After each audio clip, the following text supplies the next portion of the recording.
US President Joe Biden has called on Americans to lower the temperature of political discourse after the assassination attempt on Donald Trump. Yesterday's shooting at Donald Trump's rally in Pennsylvania calls on all of us to take a step back, take stock of where we are, how we go forward from here. Thankfully, former Trump is not seriously injured. I spoke with him last night. I'm grateful. He's doing well, and Jill and I keep him and his family in our prayers. We must not go down this road in America. We've traveled it before throughout our history. Violence has never been the answer, whether it's with members of Congress of both parties being targeted and shot, or a violent mob attacking the Capitol on January 6th, or a brutal attack on the spouse of former Speaker of the House, Nancy Pelosi, or information and intimidation on election officials, or the kidnapping plot against the sitting governor, or an attempted assassination on Donald Trump. There is no place in America for this kind of violence, or for any violence ever. Period. No exceptions. We can't allow this violence to be normalized.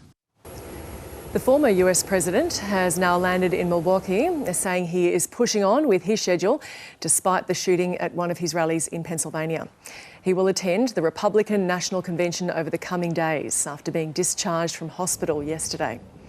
Posting to his social media platform Truth Social, Donald Trump says he is looking forward to addressing the country from Wisconsin. The FBI has identified the shooter as 20-year-old Thomas Matthew Crooks. He appears to have acted alone and wasn't on the radar of federal agencies. So far, investigators say he had no known mental health issues, and at this stage, there's no indication he carried out the attack on ideological grounds. Former Fire Chief Corey Comperatore, who was attending the rally with family, was killed in the attack. State officials have described him as a hero, saying he dived on top of his family after hearing the gunshots. I just spoke to Corey's wife and Corey's two daughters. Corey was a girl dad. Corey was a firefighter. Corey went to church every Sunday. Corey loved his community. Corey dove on his family to protect them last night at this rally. Corey was the very best of us. May his memory be a blessing. The US Secret Service is seeking to reassure the public as questions mount over how the shooter was able to go unnoticed at one of the only vantage points of a major campaign event. There's also reports rallygoers tried to notify police after seeing a man climbing on the roof of the nearby building moments before the shots rang out.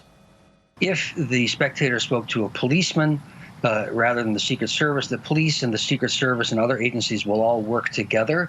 But I could understand how there would be a period of communication among them that proved to be nearly fatal. Outside the perimeter, you can't control everything. 150 meters or so is reasonably far to establish a perimeter. But obviously, I think heads will roll in this because the system did not work.